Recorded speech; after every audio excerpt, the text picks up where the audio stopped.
Welcome back to Virtual School Assembly. Today our guest is Brad Twynham.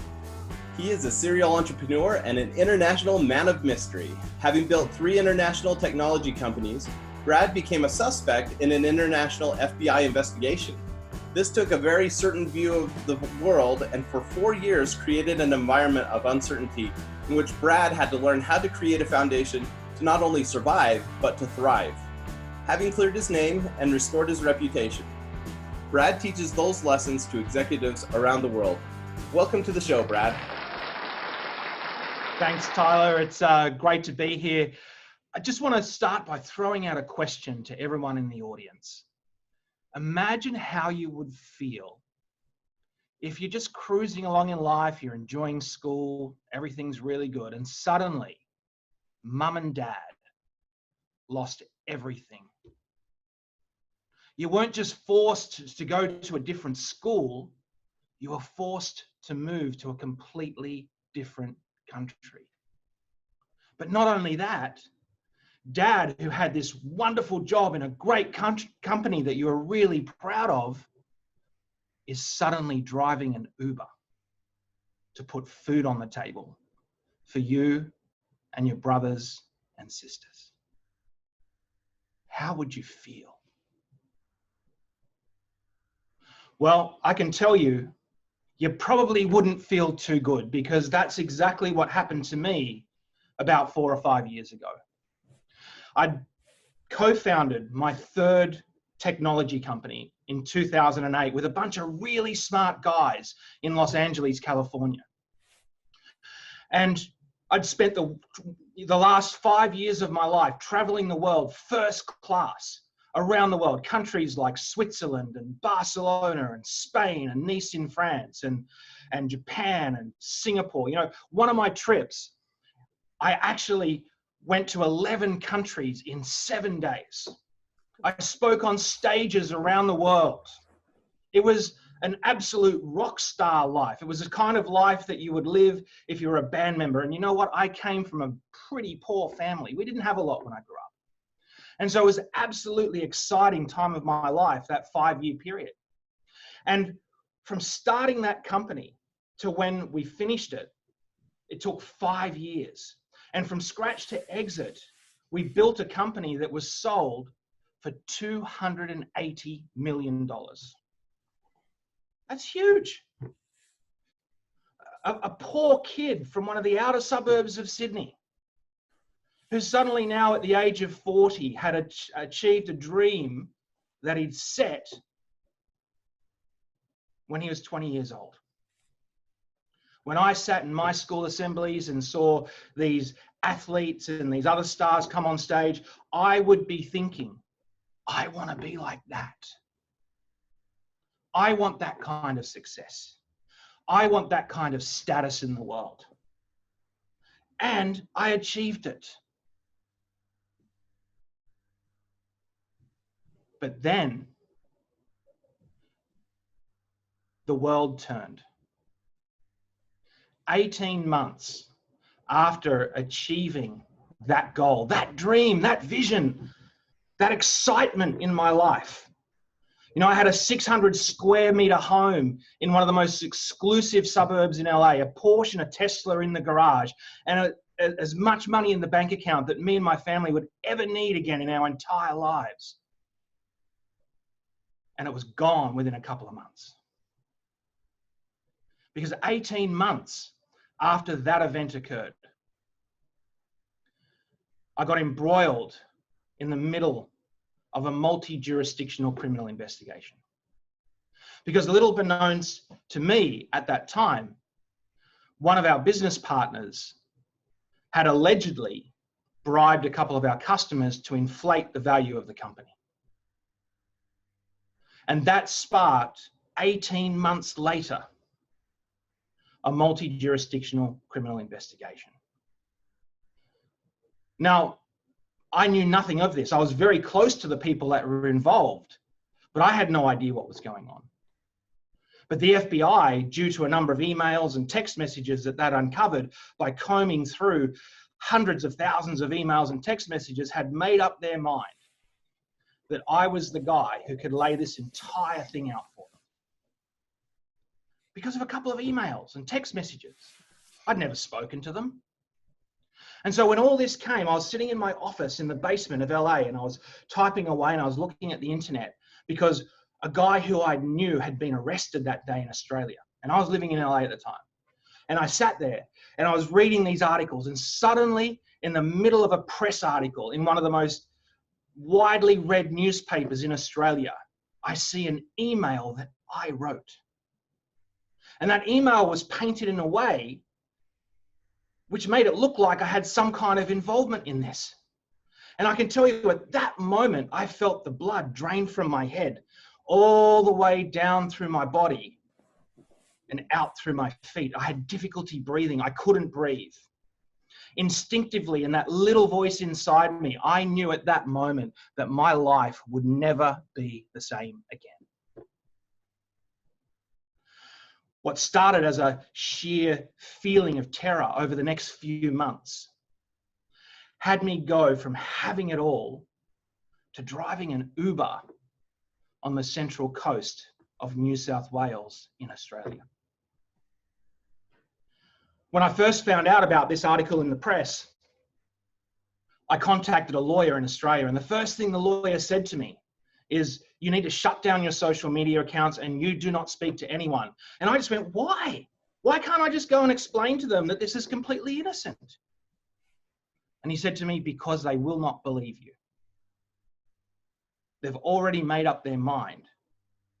And this is not about you. This is about getting the guy they really want. And all you are is a stepping stone in that process.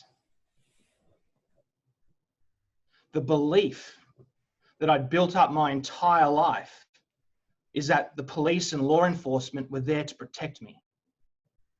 And suddenly, that belief was torn down because I was a stepping stone in a case for them to get their guy. So I maintained my silence and I said no. And a couple of interesting things happen when you say no to the FBI. The first thing is that they start threatening you of, in their words, if you don't come and talk to us and you don't spill your guts on those guys you're working with, you'll be in big trouble. Now, in FBI speak, being in big trouble means that you're going to spend many, many years in a federal prison. It's only going to go one way. And every week for 6 months, my lawyer got a phone call from the FBI saying, if he doesn't come in and talk to us, we've got enough on him that he is going to be in big trouble. But I politely declined because I knew my truth. And I said no, and they began to squeeze. And when that didn't work for them, they took my home and they took my cars and they reached into my bank accounts and took my money in what's called a civil forfeiture claim. Now, in a civil forfeiture claim in the United States, that means that with very little evidence, they can reach in and take everything you own. And then you have to fight to get it back. And that's what happened to me. So all of those things that I held dear to my heart, those physical manifestations of success, were gone. They were taken away. And I had to make a really hard decision. Do I leave everything I'd built in Los Angeles and move back to Australia in order to be closest to those who love me during this time? And so we had to make the decision to do that. And we walked away. We packed our bags within 48 hours and were on a plane back to Australia. And I politely declined and said no to them again. And I fought that case and ended up winning. But that wasn't enough because they wanted their guy. And so what they did then is they started leaking sensitive information to the press. Information that sort of said I had some involvement, but sort of said I didn't at the same time. It was one of those really crazy, ambiguous things. And if you don't know what ambiguity is, let me tell you what it means. Ambiguity means something that's really uncertain all the time. It's not truthful and it's not untruthful. That's what ambiguity means. And that's what they did. They leaked that kind of information in the press. But the effect of that is it completely leveled my reputation. Now, 6 months is all it took for my world to turn around. And for me to be living that rock star lifestyle in Los Angeles to driving an Uber on the Central Coast to put food on the table for my family. How quickly life can turn. Now, I don't tell you that story to be a hero. In fact, in all honesty, when I tell that story to executives around the world, I actually still feel embarrassed. I feel embarrassed that I ever got caught or ever put myself in a position to be in that situation. And the only thing I'm really grateful for is that I stood in my truth for 2.5 years while these investigations went on. And I continued to say no. And eventually the truth came out and it all went away. But the reason I tell you that story is for another reason. And that is you, unfortunately, or fortunately, depending on how you look at it, are living in a time of great ambiguity, tremendous uncertainty. And you might be feeling that right now with what's going on with COVID. Suddenly you're at school with all your friends, you're playing in the playground, and within 24 hours, you're now stuck at home with mum and dad. Like, really? Seriously? Can't go out and see your friends? I can tell you, my daughter, because we had the same situation in Australia, she said to me the other day, Dad, I am not doing any more Zoom calls. Forget it. Not happening. I'm sick of it. I want to see my friends. And I'm sure many of you are feeling that same way. But you are living in an ambiguous time. And one of the greatest skills you can develop in these times of living in great ambiguity is the ability to what I call living in the gap. And the gap that you're living in is that gap of ambiguity. You see, there's many gaps in the world, and you may have heard of some of these in your classroom. There's the income gap. There's the race gap. There's the equality gap. There's the gender gap. There's all these types of gaps. And these gaps, they all have one thing in common. On one side is where we are today. And on the other side is where we want to get to. And so you can jump that gap, you can hack that gap, because there's a clear definition of what that other side looks like.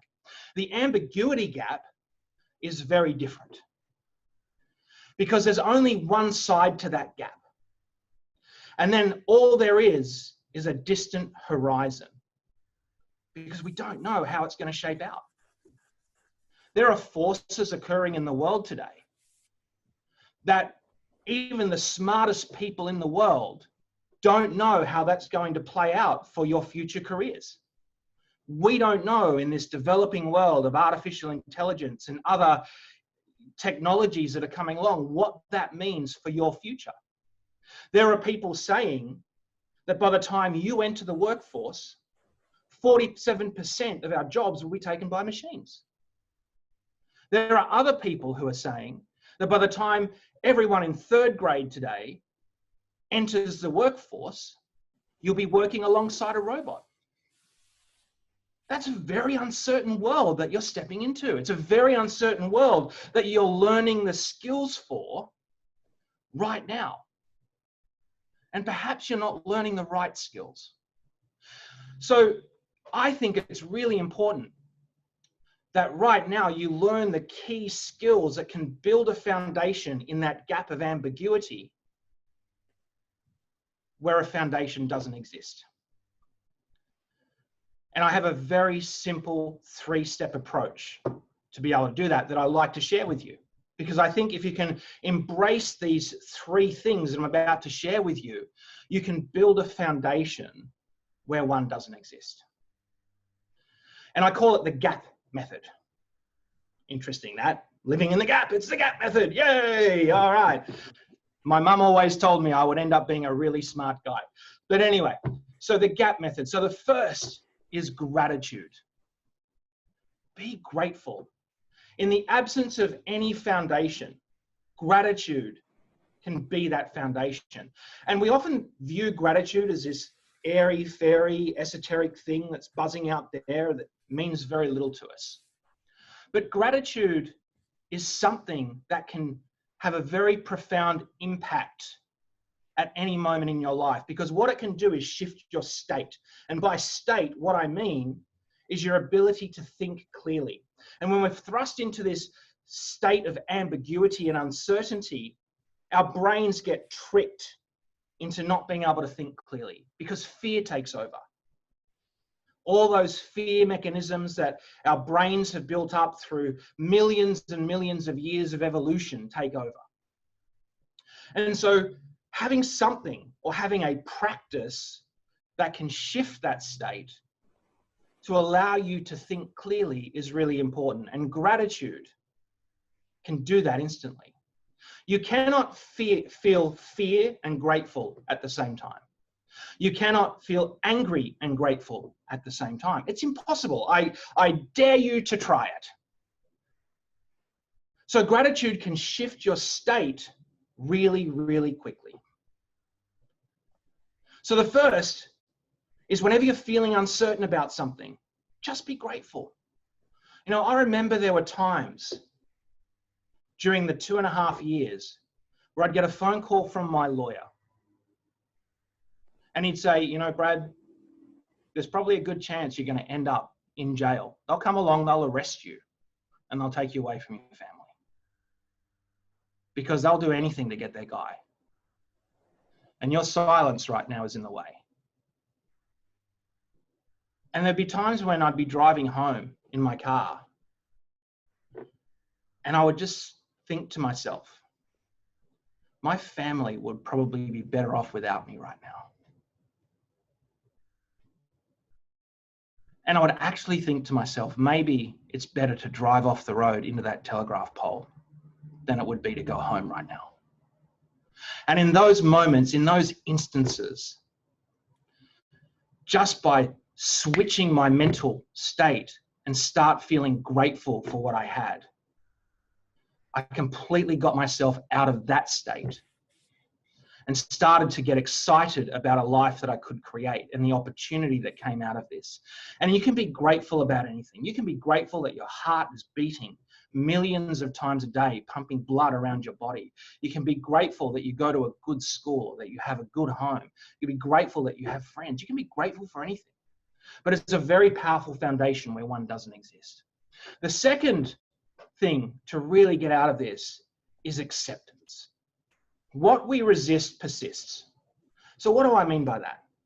If you are resisting something, it will continue to occur because it will be your focus. The minute you can accept a situation that you're in, the minute you can accept something about yourself, maybe it's a flaw, maybe it's an imperfection, it will no longer have a hold on you. You can completely change your perspective of whatever that thing is. And that can give you great clarity and the ability to move forward and to face an uncertain future. Because the more of those things you can accept and own about yourself, or the more of those things that you can accept and own about your future or about the situation you're in, the less hold that they will have on you and you'll be able to move forward. And the third thing is perception.